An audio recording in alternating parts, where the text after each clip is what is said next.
Kamal. So இப்போ ஊர் ஃபுல்லாக அட்வர்டைஸ்மெண்ட் நீட் கிராஷ் கோர்ஸ் அப்படிங்கிற விஷயத்துக்கு தான் போயிட்டுருக்கு. ஸோ இப்போது கொஸ்டின் என்னென்னா, நம்ம வெறும் நீட் கிராஷ் கோர்ஸ் வச்சு நீட்டை கிளியர் பண்ணிட முடியுமா? இப்போ நம்ம கிராஷ் கோர்ஸ் எடுக்கலாமா? எனக்கு சப்ஜெக்ட்ஸ் அவ்வளோவா ஸ்ட்ராங்காக இல்லை, ஃபிசிக்ஸ் கெமிஸ்ட்ரி பயாலஜி எல்லாம் எனக்கு ஸ்ட்ராங்காக இல்லை, இப்போ எடுத்தால் என்னால் கிளியர் பண்ணிட முடியுமா முடியாதாங்கிறது தான் கொஸ்டின்.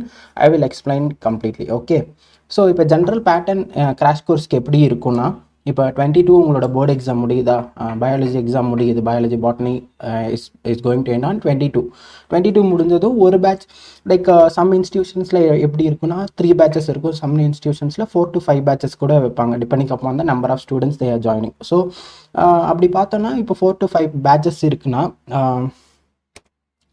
ஸோ 23 அப்போ வந்துட்டு ஒரு பேட்ச் ஆரம்பிப்பாங்க. லைக் எக்ஸாம் முடிஞ்சதும் 22 your exam is going to over, 23 ஒரு பேட்ச் இருக்கும். அடுத்து 25 லைக் 2-3 days மோஸ்ட்லி இந்த பேட்டர்னில் தான் இருக்கும். இந்த பேட்டர்னில் இருந்துச்சுன்னா 2 to 3 days கேப்பில் அடுத்து 25, 28 அண்ட் 1st April ஒரு 4 பேட்ச் இருக்கும். சில இடத்துல 5th பேட்ச் இருக்கும், இல்லை சில இன்ஸ்டியூஷன்ஸில் 3rd பேட்சோட நிறுத்திடுவாங்க, ஒரு சில இன்ஸ்டியூஷன் 2 பேட்சஸோட கூட நிறுத்துவாங்க. இதுதான் ஜென்ரல் பேட்டர்ன். போர்டு எக்ஸாம் முடிஞ்சதும் crash course will be starting. So fees structure எவ்வளோ ஆவரேஜாக இருக்கும் இவ்வளோதான் எனக்கு சரியாக தெரில, but what I heard is 19,500 plus book fees, அப்புறம் அந்த MCQ டெஸ்ட் அதெல்லாம் வைப்பாங்கள்ல, அதுக்கான ஃபீஸஸ் எல்லாம் 19,500 சொன்னாங்க. அந்த 7.5% கோட்டாவில் கவர்மெண்ட் ஸ்கூலில் படிக்கிறாங்கள பசங்க, அவங்களுக்கு எவ்வளோ இருக்கும் அப்படின்னா 15,000 to 16,000 what I heard. I don't know the accurate figure, இவ்வளோ இருக்குன்னு சொன்னாங்க. ஸோ புக் ஃபீஸ் அது இல்லாமல் ப்ளஸ் புக் ஃபீஸ், இதுதான் ஜென்ரல் பேட்டர்ன். கிராஷ் கோர்ஸ் இப்படி தான் நடக்கும். ஸோ இப்போ கொஸ்டின் என்ன சார், நீங்கள் ஃபஸ்ட்டு கேட்ட கொஸ்டினை இது பண்ணுங்கள், நான் எடுக்கலாமா வேணாமா, நீட் கோர்ஸ் சேரலாமா வேணாமா, சேர்ந்தால் என்னால் கிளியர் பண்ணிட முடியுமா முடியாதா அப்படிங்கிறத அந்த அந்த ஆன்சரை நீங்கள் திங்க் பண்ணுறது தான் பெஸ்ட்டு. ஓகேவா? ஸோ அப்படி இருக்கப்போ என்ன கேட்டிங்கன்னா கிளியர் பண்ணலாம். நீட் கிராஷ் கோர்ஸ் ஜாயின் பண்ணி இந்த ஷார்ட் பீரியட் ஆஃப் டைமில் என்னால் பண்ணிட முடியுமான்னு கேட்டால் yes, you can clear. But அது எதை டிபெண்ட் பண்ணி இருக்குன்னா, உங்களோட +1 and +2 நாலேஜை டிபெண்ட் பண்ணி தான். why I am saying this? So என்னோட எக்ஸ்பீரியன்ஸில் சொல்கிறேன். இப்போது FMG NEET PG after MBBS FMG நீங்கள் அப்ராடில் போய் படிச்சுட்டு வந்தால் FMGயாக இருக்கட்டும், நீட் பிஜியாக இருக்கட்டும், இது எழுதுவீங்க. I will explain this so you can understand for NEET. ஓகேவா? ஸோ அப்படி எழுதுனீங்கன்னா வெயிட்டா, ஸோ FMG இல்லை நீட் பிஜி ரெண்டுத்துக்குமே 19 சப்ஜெக்ட்ஸ் தான். ஸோ 19 சப்ஜெக்ட்ஸும் நீங்கள் படித்து அந்த எக்ஸாம் கிளியர் பண்ணணும். அந்த 19 சப்ஜெக்ட்ஸ் படிக்கிறது இதே மாதிரி அதுக்கும் கிராஷ் கோர்ஸ் இருக்குது, அதுக்கும் ரேபிட் ரிவிஷன் கோர்சஸ் இருக்குது, பல விஷயம் இருக்குது அதுக்கும். ஐ மீன் நீட் பிஜிக்கு FMGக்கும். இதில் மோஸ்ட்டாக யார் இந்த எக்ஸாமில் கிளியர் பண்ணுவாங்க, யார் இந்த கேட் எக்ஸாமில் தாண்டி போவாங்கன்னு கேட்டிங்கன்னா, ஃபஸ்ட்டு 1 to 5 years படிக்கிறாங்கல்ல, என்னோட நாலேஜ் படி யார் 1 to 5 years அந்த நாலேஜ் அந்த சப்ஜெக்டில் ஸ்ட்ராங்காக இருக்காங்களோ, அந்த சப்ஜெக்ட்ஸ் நாலேஜ் கேதர் பண்ணியிருக்கிறாங்களோ, அவங்களால மட்டும்தான் அந்த கிராஷ் கோர்ஸோ இல்லை ரேபிட் ரிவிஷன் கோர்ஸோ எடுத்து கிளியர் பண்ண முடியும். ஸோ அந்த நாலேஜை அப்ளை பண்ணி தான் நம்ம அந்த கிராஷ் கோர்ஸை யூஸ் பண்ண முடியும். இப்போ நான் எனக்கு வந்துட்டு வாஸ்ட்டாக எல்லாமே தெரியும். First year anatomy, physiology, biochemistry இந்த மாதிரி நான் எல்லாமே படிச்சிருப்பேன். செகண்ட் இயரில் பேத்தோ இந்த மாதிரி படித்தது எல்லாமே எனக்கு ஷார்ட் ஸ்பேன் ஆஃப் டைமில் எனக்கு ரிவிஷன் பண்ண தான் கிராஷ் கோர்ஸ். ஓகேவா? ரேபிட் ரிவிஷனாக இருக்கட்டும், கிராஷ் கோர்ஸாக இருக்கட்டும், அதோட யூஸ் என்ன, அதோட யூஸ் கேஸ் என்ன அப்படின்னா revision is the main goal of this crash and rapid revision things. Okay? இல்லை எனக்கு வந்துட்டு நான் எதுவுமே படிக்கலை, எனக்கு 5 years படிக்கல, நான் இப்போ வந்துட்டு அந்த 19 சப்ஜெக்ட்ஸையும் படிக்கிறேன். உங்கள் கேஸ் சினாரியோவில் இல்லை எனக்கு நான் எதுவுமே +1 +2லலாம் நான் ஒழுங்காக படிக்கல, சார் ஃபிசிக்ஸ் கெமிஸ்ட்ரி பயாலஜி எனக்கு நான் கான்சன்ட்ரேட்டே பண்ணல, நான் இப்போ எடுத்து அதை கிளியர் பண்ணிட முடியுமான்னு கேட்டிங்கன்னா மை ஆன்சர் இஸ் நோ. எனக்கு +1 +2 நான் போர்டு எக்ஸாம்ஸ் நல்லா பண்ணியிருக்கேன், எனக்கு கான்ஃபிடென்ஸ் இருக்குது, என்னோட நாலேஜ் அதில் ஸ்ட்ராங்காக இருக்குது. ஈவன் தோ நான் எல்லாமே இருக்கணும்னு சொல்ல, இல்லை எனக்கு பயாலஜி மட்டும் ஸ்ட்ராங்காக இருக்குன்னா yes you can clear. Of course you can clear, even you can get good marks. இல்லை எனக்கு 3 சப்ஜெக்ட்டும் எனக்கு 2 years நான் படிச்சிருக்கேன், எனக்கு எங்கெங்கே நாலேஜ் இருக்குன்னு தெரில, but so it can compile every thing. This crash course will compile every thing. அதோட யூஸ் இதுதான். சிலர் இப்போது பிரெயின் வாஷிங் எப்படி நடக்குதுன்னா, 40 நாள் படித்தா போதும், பாஸ் பண்ணிடலாம், 8 மணி நேரம் படிங்க, 10 மணி நேரம் படித்தா கிளியர் பண்ண முடியாதுன்னு இல்லை, கிளியர் பண்ணலாம். கவர்மெண்ட் சீட் கிடைக்குமா, 550க்கு மேலே ஸ்கோர் பண்ண முடியுமா, 600க்கு மேலே ஸ்கோர் பண்ண முடியுமா அப்படிங்கிறது it's a question mark thing. So எனக்கு சப்ஜெக்ட் நாலேஜ் ஸ்ட்ராங்காக இருக்குது, எனக்கு இப்போ ஒரு ரிவிஷன் செஷன் தேவை, அதுக்கு கிராஷ் கோர்ஸ் யூஸ் பண்ணிக்கோங்க. இல்லை எனக்கு கம்ப்ளீட்டாக எனக்கு எதுவுமே தெரியாது, இதுக்குள்ளே போய் தான் நான் படிக்க போகிறேன் அப்படின்னா I won't suggested. Okay, so இதுக்காக நீங்கள் பிரெயின் வாஷ் ஆகி இந்த ஆடு இந்த போஸ்டர்ஸ்லாம் பார்த்து பிரெயின் வாஷ் ஆகி போக வேண்டாம். This is the reality. இதுதான் இது நான் என்னோட எம்பிபிஎஸ் சினாரியை வச்சு சொன்னேன். But it applies to every exam. அந்த ரிவிஷனுக்காக தான் இந்த டேஸை நீங்கள் இந்த ஷார்ட் பீரியட் ஆஃப் டைமை யூஸ் பண்ணிக்கணுமே தவிர கம்ப்ளீட்டாக நான் வந்துட்டு இதை நம்பி என்னால் பண்ணிட முடியுமா அப்படின்னா yes you can clear it. There is no doubt you can clear the exam. நீங்கள் பயாலஜி ஸ்ட்ராங்காக இருந்தால் கூட you can clear the exam. But still the score about like 600, 550 and all is still doubtful. Some of them are doing, but to most of them it's a doubtful scenario. So I'm not demotivating here. நான் ரியாலிட்டியை சொல்கிறேன், இதுதான் reality, இப்படி தான் இருக்கும். So you can utilize the time for ரிவிஷனுக்கு அதை use பண்ணிக்கலாம். இல்லை சார் என்ன பண்ணுறது, நான் இப்போது எனக்கு நாலேஜ் ஸ்ட்ராங்காக இருந்தால், நான் சொன்ன மாதிரி இந்த நாலேஜ் ஸ்ட்ராங்காக இருந்தால் you can get in to the course and you can pay 20,000 and you can join the course. Otherwise இல்லை எனக்கு என்ன பண்ணுறது, இல்லைனா நீங்கள் ஸ்டடியாக இருந்தீங்கன்னா இல்லை எனக்கு நீட் ரிப்பீட் எடுக்கணும் அப்படின்னா you can go for long term course. ஒரு டைம் அட்டன் பண்ணிட்டு you can decide now itself. 1 year course எடுக்க போகிறேன், 1 year பிரேக் எடுக்க போகிறேன் அப்படின்னு நீங்கள் டிசைட் பண்ணிவிட்டு உள்ளே போகணும். எம்பிபிஎஸ்குள்ளே வரத்துக்கு முன்னாடியே இவ்வளோ விஷயம் இருக்கா, இவ்வளோத்த யோசிக்கணுமானா கண்டிப்பாக யோசிக்கணும். நீட் ரிப்பீட் பண்ணுமா வேணாமான்னு நீங்கள் இந்நேரம் யோசிச்சிருக்கணும். அடுத்து பிளான் பி என்னன்னு யோசிச்சிருக்கணும். இந்த மாதிரி பல விஷயம் இருக்குது. But we are not aware of everything. So இதுதான் ரியாலிட்டி. கிராஷ் கோர்ஸ் எடுக்கணுமா எடுக்க வேணாங்கிறது உங்கள் கையில் தான் இருக்குது. நீங்கள் எந்த அளவுக்கு சப்ஜெக்ட் அனலைஸ் பண்ணி படிச்சிருக்கீங்க, எந்த அளவுக்கு அந்த நாலேஜை டெப்த்தாக எடுத்திருக்கீங்க, எந்த அளவுக்கு சப்ஜெக்ட் கான்செப்ட் புரிஞ்சிருக்கீங்கிறத வச்சு தான் இந்த விஷயம் இருக்குது. எதுவுமே படிக்காத மாதிரி தான் இருக்கும். But if you are really strong, you understand the சப்ஜெக்ட்னா this crash course will help you, definitely will help you. உங்களுக்கே தெரியாது, but it will help you. So அதை கிராஸ் பண்ணி தான் போய் ஆகணும். நமக்கு இப்போ பிளாங்காக தான் இருக்கும். So don't worry. If you are planning, go for it. So இந்த ரியாலிட்டியை தெரிஞ்சுக்கிட்டு உள்ளே போங்க. நான் இதை மட்டும் நம்பி போங்க அப்படின்னு சொல்லலை. This is a reality. You can go into it if you are aware of this thing. Okay. So அதுக்கப்புறம் இந்த இன்ஸ்டியூட்ஸ் பண்ணுற ஒரு ப்ராப்ளம் என்னென்னா, இந்த நீட் இன்ஸ்டியூஷன்ஸ் அவங்கலாம், ஸோ இட்ஸ் இஷ்யூ திங் தான். But let me tell you, so no problem. இவங்களுக்கு என்னென்னா, இப்போ மோஸ்ட்டாக I am sorry to say this, but the reality is 95% of the students won't get the seat. மோஸ்ட்டாக எல்லோரும் வர்றது இது தெரியாமல் உள்ளே போயிடுறது. உள்ளே போயிட்டு ஐயோ சீட் கிடைக்கலையே அப்படின்ட்டு என்ன பண்ணுவாங்க, கண்டிப்பாக 1 year ரிப்பீட் எடுப்பாங்க. ஸோ 1 year ரிப்பீட் எடுக்கிறப்ப தான் திஸ் இஸ் த வேர் இந்த 1 year நீங்கள் கிராஷ் கோர்ஸில் அமௌண்ட் வந்துட்டு அவங்க மேக் பண்ணுறது கிடையாது. I know the business model of NEET academies and NEET institutions. So I am saying this.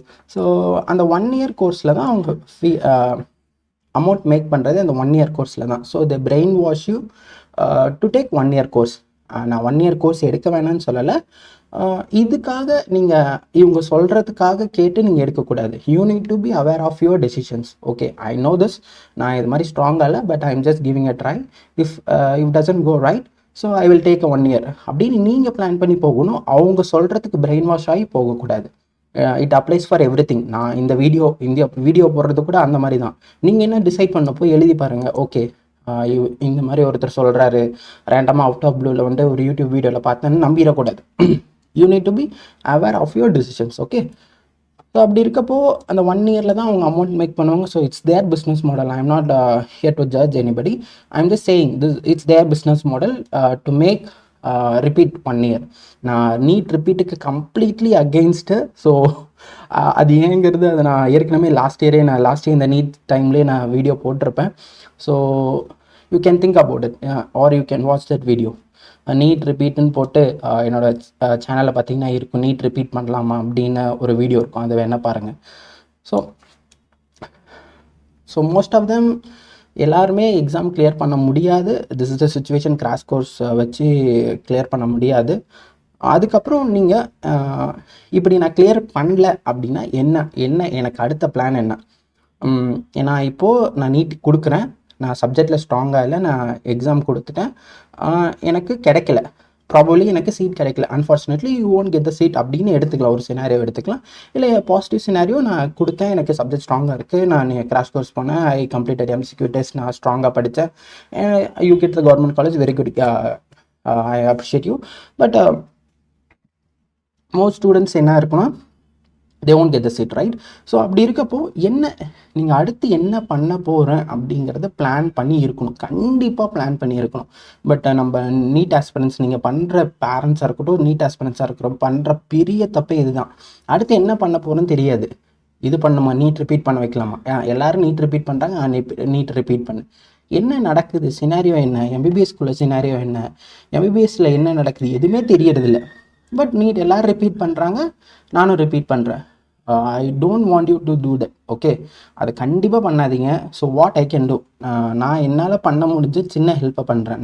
நீங்கள் நீட் முடிக்கிறதுக்குள்ளே ஒரு 4 to 5 வீடியோஸ் அப்லோட் பண்ண ஆஃப்டர் நீட் சொல்யூஷன் அப்படிங்கிற ஒரு சீரியஸில் நான் கம்ப்ளீட்டாக அந்த 4 to 5 வீடியோஸ் அப்லோட் பண்ணுறேன். அந்த வீடியோஸில் என்ன ஆப்ஷன் இருக்குது, அடுத்து என்ன பண்ணலாம், ஃபார் எக்ஸாம்பிள் எல்லாத்தையும் தெரிஞ்சுக்கோங்க. நீட் ரிப்பீட் பண்ணுறதா, இப்போ நான் என்ன மாதிரி ஒருத்தன் வந்து கொஸ்டின் கேட்குறான், எதுக்குடா நீட் ரிப்பீட் பண்ணுறேன்னு உன்ட்ட கேட்டால் நீங்கள் முழிக்கக்கூடாது. I know this is a situation, இதனால தான் நான் ரிப்பீட் பண்ணுறேன்.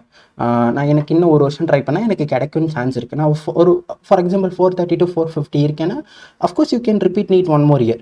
இல்லை நான் ஜஸ்ட் குவாலிஃபை ஆகிருக்கேன்னா நீங்கள் நீட் ரிப்பீட் பண்ணுறதுல லாஜிக்கே கிடையாது. மேபி 80 to 100 மார்க் இன்க்ரீஸ் ஆகும். உடனே மோட்டிவேஷனல் ஸ்டோரி எடுத்துகிட்டு இவன் 100 மார்க் எடுத்தான், அடுத்த இதில் 600 மார்க் எடுத்தான்னு பேசாதீங்க. To be frank, like 100 to maximum 180 to 200 mark, இந்த ரேஞ்சில் தான் இன்க்ரீஸ் ஆகும்.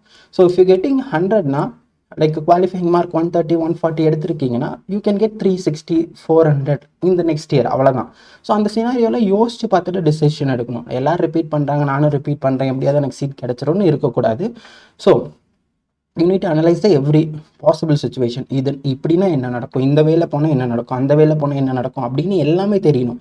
ஸோ ஈவன் எம்பிபிஎஸை பற்றி தான், எம்பிபிஎஸை பற்றி பெரிய மித்து இருக்குது, டாக்டர்ஸ்னாவே கோடீஸ்வரங்க அப்படின்னு, அப்படிலாம் கிடையாது. ஸோ எம்பிபிஎஸோட சேலரி என்ன, ஸ்கோப் என்ன, பிஜி லைஃப் எப்படி இருக்கும், ஒர்க் லைஃப் பேலன்ஸ் எவ்வளோ இருக்கும், எத்தனை இயர்ஸ் எம்பிபிஎஸ், அது there are so many misconception doctor பற்றியும் எம்பிபிஎஸை பற்றியும் இருக்குது. So you need to aware of that. இது யாரும் உங்களுக்கு சொல்ல போகிறது கிடையாது, நீங்கள் தான் தேடி தெரிஞ்சுக்கணும், நீங்கள் தான் தெரிஞ்சுக்கணும். இது உங்களோட டியூட்டி. நீட் ஆஸ்பிரன்ஸோட பேரண்ட்ஸாக இருந்தாலும் ஸ்டூடெண்ட்ஸாக இருந்தாலும் இது உங்களோட டியூட்டி. யாரும் வந்து ஹெல்ப் பண்ண மாட்டாங்க, நீங்கள் தான் இதெல்லாம் தேடி தெரிஞ்சுக்கணும். இல்லை படித்தவங்க கிட்ட போய் கேட்கணும்.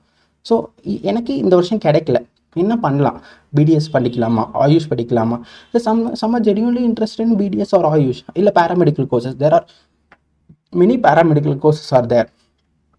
19 கோர்சஸ் இருக்குது. இப்போ நாமக்கல் மெடிக்கல் காலேஜில் கூட லைக் ஓடிஏடி அசிஸ்டன்ஸ் இருக்காங்க, என் கூட இப்போ தேட்டரில் இருக்காங்க. நிறைய கோர்சஸ் லைக் ரெஸ்பிரேட்டரி மெடிசனில் கூட BSc respiratory medicine I think அந்த மாதிரி கூட நிறையா இருக்குது. நிறையா கோர்ஸ் பேராமெடிக்கல் கோர்சஸ் இருக்குது. அதுக்கு ஸ்கோப் என்ன, அது படித்தா என்ன ஸ்கோப்பு, சேலரி என்ன, அதில் பிஜி பண்ணால் லைக் எப்படி இருக்கும், ஒர்க் லைஃப் பேலன்ஸ் எப்படி இருக்கும், எல்லாத்தையும் அனலைஸ் பண்ணுங்கள். Like nook and corner unity aware, ஓகேவா? ஸோ மெடிக்கல் ஃபீல்டுக்குள்ளே வரோம் அப்படின்னா இந்த வே எப்படி இருக்கும், அந்த வே எப்படி இருக்கும், இது எப்படி இருக்கும், எல்லாத்தையும் அனலைஸ் பண்ணிவிட்டு I am choosing this because of that அப்படின்னு நீங்கள் சொல்லணும். ஒருத்தர் கேட்டால் நான் இப்போ ஆயுஷ் லைக் இது ஆயுஷில் நான் ஆயுர்வேதா எடுக்கிறேன் அப்படின்னா நீ எதுக்கிட்ட ஆயுர்வேதா எடுத்தேன், அப்படி என்ன ஸ்கோப் அப்படின்னு யாராவது ஒருத்தர் கேட்குறாங்க, you need to be answerable. உங்ககிட்ட இப்போ ஃபோன் இருக்குது, you can search anything, right? So அப்படி இருக்கப்போ make use of it and make aware of everything, what are the possible situation. இது இல்லைன்னா இந்த விஷயம் கிடைக்கலன்னா என்ன பண்ணலாம், what is your plan B அப்படின்னு அவேராக இருங்க. Like analyse every thing.